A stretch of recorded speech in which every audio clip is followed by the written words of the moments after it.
hacemos un pequeño cortecito. Estamos para ir al aire. Les voy a presentar, mañana es 2 de abril, día de la reafirmación argentina sobre las Malvinas y las islas del Atlántico Sur. Alejandro Belicow me parece una persona multifacética. Les voy a presentar primero un libro para presentarlo. Este libro se llama A 40 años de Malvinas, una mirada diferente, y tiene notas de diferentes especialistas, sobre todo muchos internacionales, sobre el desarrollo de la guerra en sus aspectos estratégicos y en sus aspectos diplomáticos. Dentro de este libro hay un capítulo que se llama Malvinas y medios de comunicación, la construcción de la identidad argentina. Bueno, este libro lo escribió Alejandro Belicow, que por un lado es licenciado en Ciencias de la Comunicación y licenciado en Sistemas Navales. Entonces hay un mundo post-Malvinas de Alejandro. Y por otro lado, Alejandro Belicow, como guardia marina, es un veterano de guerra que participó en la guerra de Malvinas dentro de la fuerza naval. De hecho, le vamos a preguntar por esto. Al inicio de la guerra, el 2 de abril, él estuvo embarcado como guardia marina en Argentina. Tenía un portaaviones, era el ARA 25 de mayo, y el 2 de abril, luego lo encontró navegando en el crucero General Belgrano, donde fue la penúltima persona, el penúltimo marino antes del capitán del crucero General Belgrano, que era Héctor Bonzo, en bajar del crucero General Belgrano. Alejandro Belicow, muchas gracias, un gusto y un orgullo recibirte en esta mañana de Punto Uno. Lisandro, buenos días, un saludo para vos y todos los que te escuchan. Bueno, no sé si la presentación estuvo correcta, les contamos a todos los que nos están escuchando, 387-4574-822, este es el teléfono si nos quieren dejar comentarios. Alejandro, quiero empezar desde el presente, porque ayer estuve repasando este capítulo y lo que vos has construido. Cuando vos hablas de que la identidad nacional y la identidad argentina tiene dos factores unificadores, que aparte este año coinciden. Las Malvinas, la reafirmación argentina sobre la soberanía, y el fútbol, la selección nacional, especialmente la movilización que hay a un mundial. Sí. Mirá, como especialista y como veterano, ¿cómo ves esto? ¿Cómo se funda esto de la identidad nacional y Malvinas? Siempre cuando uno busca su propia identidad se pregunta quién soy, de dónde vengo, qué soy, para qué estoy en este mundo. La Argentina es un país multifacético, con influencias de diferentes culturas, lenguajes, etnias, pero estamos todos bajo un mismo suelo, bajo una misma patria. La Argentina buscó durante muchísimos años, desde que se independizó de España hasta la actualidad, una identidad. Y bueno, para buscar la identidad a veces hay sectores en conflicto, sectores que no comulgan del todo unos con otros, sectores enfrentados porque cada uno quiere imponer en cierta forma su propia cultura, su propia forma de ver al mundo, pero hay dos temas en los cuales la Argentina coincide, en el fútbol y en el tema Malvinas más recientemente. Es un fenómeno interesante, uno de ellos lo vamos a ver en los próximos, ya empezó en realidad a través de la publicidad en los próximos días. Empezaron a aparecer publicidades relacionadas con el Mundial de Fútbol y ahí en forma mancomunada toda la sociedad está detrás de un mismo objetivo, ganar el Mundial de Fútbol o por lo menos llevar un buen papel. Ahí estamos todos juntos, no hay enfrentamientos, no hay divisiones y todos llevamos una misma bandera o una misma camiseta, que es exactamente lo mismo. El otro tema en los cuales en nuestra sociedad prácticamente no hay opiniones desencontradas es en el tema Malvinas. El tema Malvinas nos unifica como sociedad. Para los analistas sociales, los científicos sociales, cuando hay un tema que el cual, digamos, es común a toda la sociedad o no puede ser cuestionado de fondo, es un llamado de atención y ahí deberíamos poner acento en nuestra investigación. Malvinas es un claro ejemplo de ello. Nadie cuestiona la soberanía argentina en Malvinas y este es un punto sobre los cuales los gobiernos, a mi modo de ver las cosas, deberían poner acento para unificar a nuestra sociedad, que ya bastantes enfrentamientos ha tenido en lo largo de nuestra historia. O sea, nuestra historia es un Boca River continuo, porteños y los del interior, bueno, Boca River, azules y colorados, peronistas, antiperonistas, rosistas, federales, unitarios, etcétera, etcétera. Alejandro, sí. Igual repasando lo que vos escribiste en este artículo en el libro A 40 años de la Guerra de Malvinas, una mirada diferente, la Junta Militar en ese momento hizo una utilización, o si se quiere, una instrumentación de el desembarco en Malvinas y la recuperación de la soberanía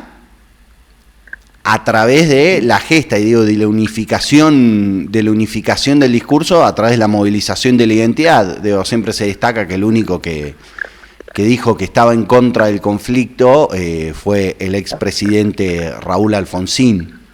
Bien. ¿Cómo trabajar esta cuestión de la Malvinas como parte de nuestra identidad, como un factor de unificación, pero que no sea un instrumento para ser utilizado para otras cuestiones? Creo que el tema Malvinas es apolítico. El sentimiento que tenemos todos los argentinos en relación a Malvinas no depende de nuestras tendencias o nuestras simpatías políticas.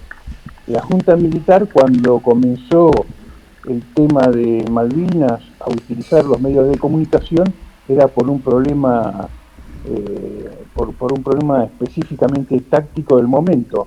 No sabía qué era lo que iba a suceder posteriormente y tampoco sabía que el tema Malvinas nos iba a unificar a todos los argentinos en un futuro muy inmediato. Así operó en los medios de comunicación social. Primero, como una necesidad política de la Junta, pero después se independizó de ello, tanto es así que durante muchísimos años los medios, las publicidades, sí. Los medios de comunicación, las publicidades, fueron utilizando, sin saberlo, el tema Malvinas como una cuestión de unificación nacional. Ya está bien, es un sentimiento que tiene diferentes circulaciones, Diego, la política, la social, la publicitaria. Estamos hablando con Alejandro Belicou, veterano de Malvinas. Estamos con algún problemita de comunicación. Alejandro nos... Estamos hablando con Alejandro... Dale, por favor. Bueno, les contamos, Alejandro Belicou. Estás por ahí, Alejandro, muchas gracias por acompañarnos. Sí. La maldad de las cosas inanimadas. Y sí, pero bueno. Estábamos hablando del fútbol y de la identidad, pero quiero llevarte, porque a una preguntita que tiene que ver con vos. Después, lo hablamos ayer mientras preparábamos la nota, pensábamos esta nota. ¿Qué sentido, aparte del sentido identitario, qué sentido estratégico tiene para la Argentina la reivindicación de la soberanía de las islas del Atlántico Sur? Bueno, es una pregunta compleja. En primer lugar, hay una demanda social para recuperar las Islas Malvinas que las sentimos muy nuestras. Desde el punto de vista económico y estratégico, eso se lo dejo a los especialistas, pero no nos cabe ninguna duda, por otro lado, que la imposibilidad de negociar con Inglaterra implica un interés muy fuerte por parte de los ingleses para mantener el control del Atlántico Sur con todas las proyecciones que las Islas Malvinas tienen sobre el área.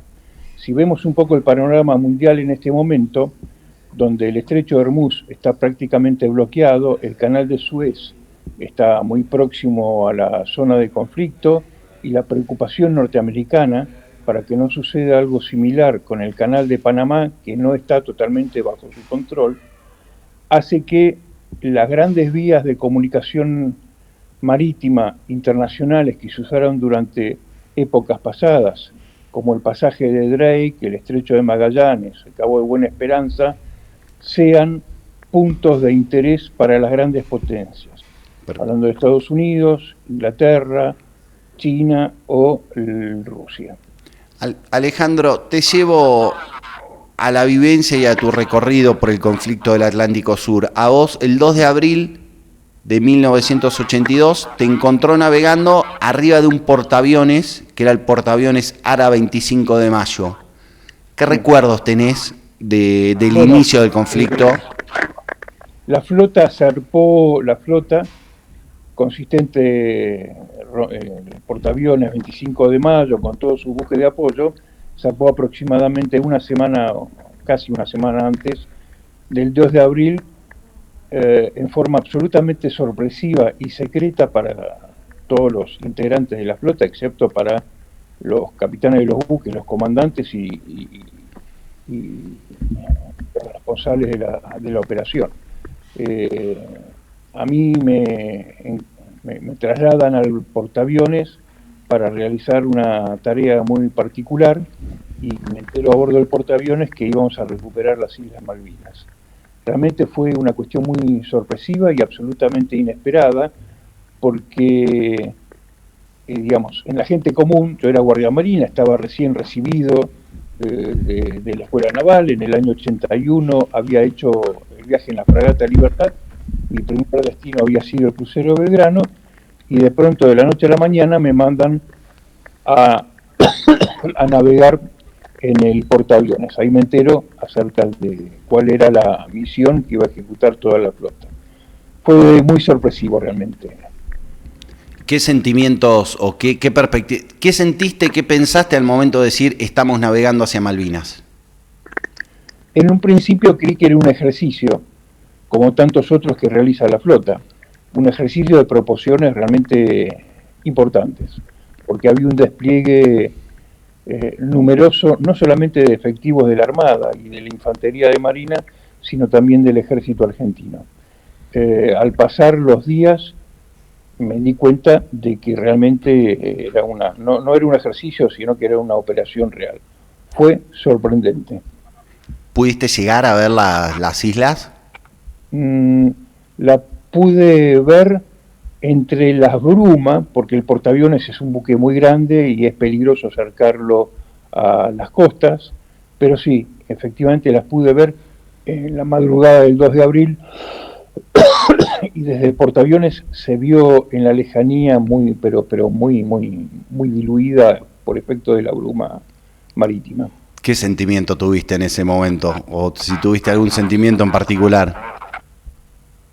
Me hubiese gustado verlas más en detalle, cosa que hizo mi hermano 2 o 3 semanas después en un buque mercante, pero fue mi única impresión y, digamos, si soy sincero, no me produjo nada porque realmente estábamos compenetrados con la operación y con las funciones que teníamos que cumplir cada uno. No tuve mucho tiempo para los sentimientos en ese momento. Volvieron con el portaaviones, salieron y embarcaste también luego en el crucero Ara General Belgrano. Sí, volvimos con el portaaviones a la base naval de Puerto Belgrano y a los pocos días zarpa toda la flota. El crucero estaba en reparaciones, estaba en dique seco en ese momento, y cuando terminan las reparaciones nos encomiendan, junto a los destructores Bullard y Piedrabuena, el patrullaje de toda la zona sur, al sur de las Islas Malvinas, que es donde nos hundieron el 2 de mayo. ¿Qué recuerdo tenés del inicio de la operación, de la navegación y del ataque del Conqueror, que es el submarino que el 2 de mayo... Yo me encontraba detrás del puente de navegación cubriendo una guardia de control de los cañones principales del crucero. Los cañones principales del crucero eran esos cañones que uno tiene, que ve sobre la cubierta, cañones con un alcance de 18 kilómetros, un alcance efectivo, y estábamos atentos a cualquier ataque por parte del enemigo. Un compañero mío, al pasarme la guardia poco antes de las 4 de la tarde, me comenta como novedad que la amenaza era un posible ataque aéreo por la banda de estribor, o sea, por el lado derecho del buque, por información de inteligencia. Y nos atacó un submarino por el lado izquierdo, o sea, todo lo contrario. Uno de mis pensamientos fue qué mal que anda la inteligencia naval. Después me enteré que mi amigo me lo había dicho medio en broma para que estuviese atento. Para que estuviera alerta. Sí, y no me dejara estar durante la guardia, ¿no? Porque habíamos llevado la noche anterior, al 2 de mayo, habíamos cubierto puestos de combate durante toda la noche y realmente estábamos un poco agotados. Y como te dije antes, uno cuando está en las operaciones no tiene mucho tiempo para pensar, está concentrado en lo que tiene que hacer. Solo recuerdo el primer torpedo que me sorprendió estando parado, y es como cuando te pegan una piña pero bien dada.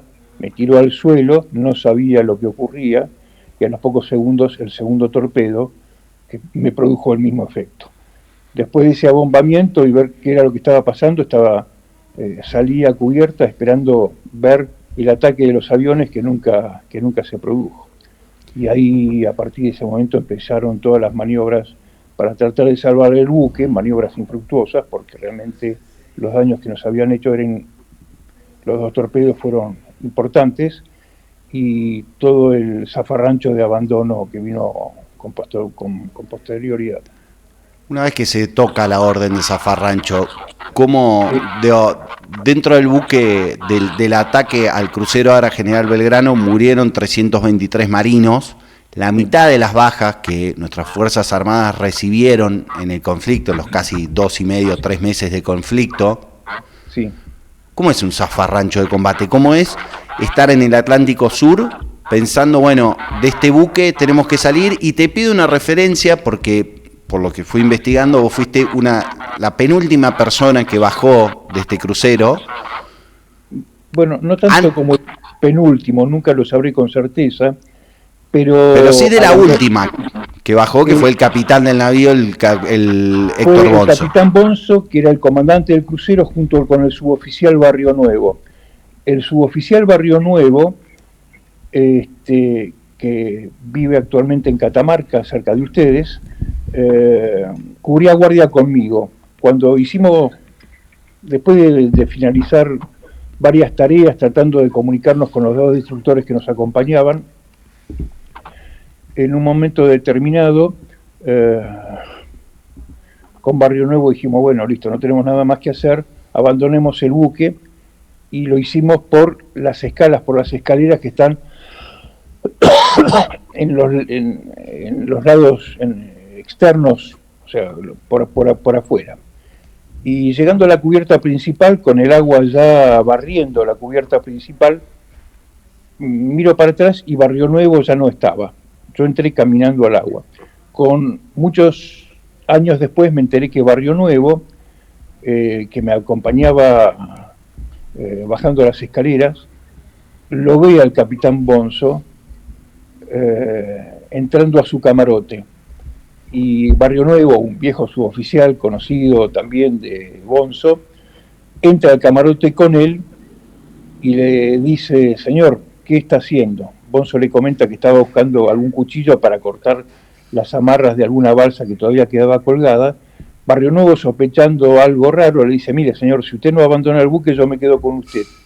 Y ahí se los ve, salen los 2 hacia la proa, y hay una foto, de las pocas fotos que se vieron, ya con el buque totalmente escorado, 2 sombras, 2 siluetas en la proa del crucero. Ese es Barrio Nuevo con el capitán Bonzo, que pocos segundos después se tiran al agua.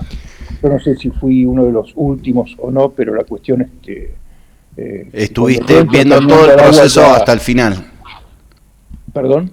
No, digo, estuviste acompañando la escoración del buque y el hundimiento del buque hasta el final.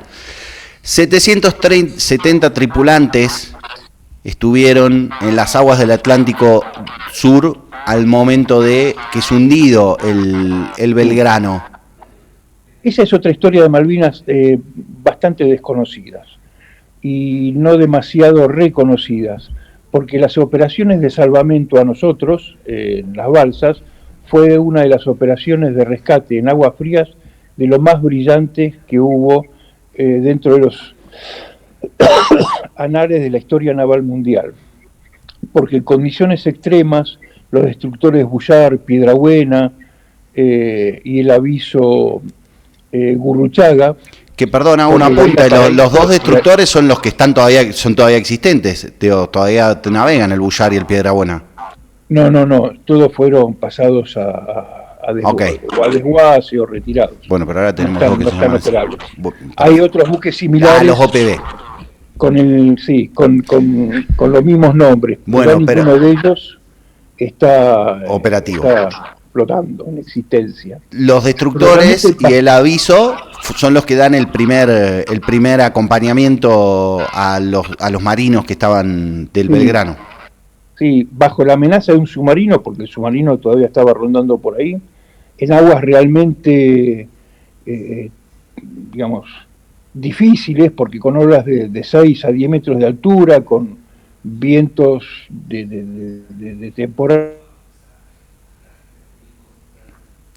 Estábamos con Alejandro Belicou, que es veterano de Malvinas y como comunicador social, en la mañana de Punto 1, que nos venía contando sobre el rescate de los 730 tripulantes del crucero General Belgrano al momento de ser atacados por el submarino HMS. Muy difíciles, climáticas, y bajo la amenaza del submarino, el Bullard, el Piedrabuena, el aviso Gurruchaga, el transporte Bahía Paraíso, e incluso tiempo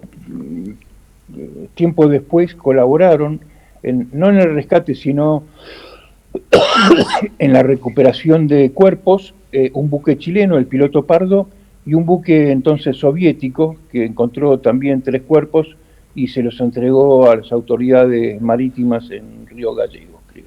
O sea, además de los buques argentinos, hubo una cierta participación y colaboración internacional. Esto, la regla del mar, que ningún marino abandona a otro marino. Los ingleses, por supuesto, no pudieran participar por razones tácticas, ¿no? Sí, hay como todo, te hago la última alrededor de este tema, que es, hay un debate, no sé si en la historiografía militar, pero sí en la social, alrededor de si el ataque al crucero General Belgrano fue un crimen de guerra, fue una acción por fuera de las leyes de la guerra, o no. No, estábamos en combate, el submarino Conqueror cumplió con una misión de combate, el crucero era una amenaza para los ingleses y como tal era un blanco absolutamente legal. Para el sentir de toda la tripulación, o prácticamente la mayoría de la tripulación del crucero General Belgrano, no fue un crimen de guerra, sino que fue un acto legal de combate. Es más, nosotros hubiéramos hecho exactamente lo mismo si estuviéramos en las mismas circunstancias.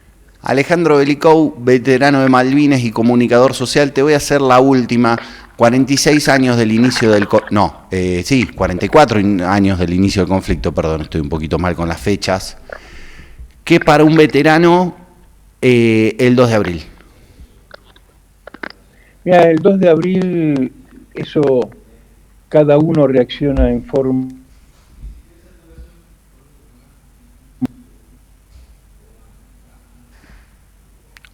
Hola. Bueno, estábamos conversando con Alejandro Belicou, veterano de Malvinas. Bueno, le vamos a agradecer, nos quedó la última picando, pero si nos está escuchando Alejandro, muchísimas gracias por la entrevista. Pulpo, vamos con un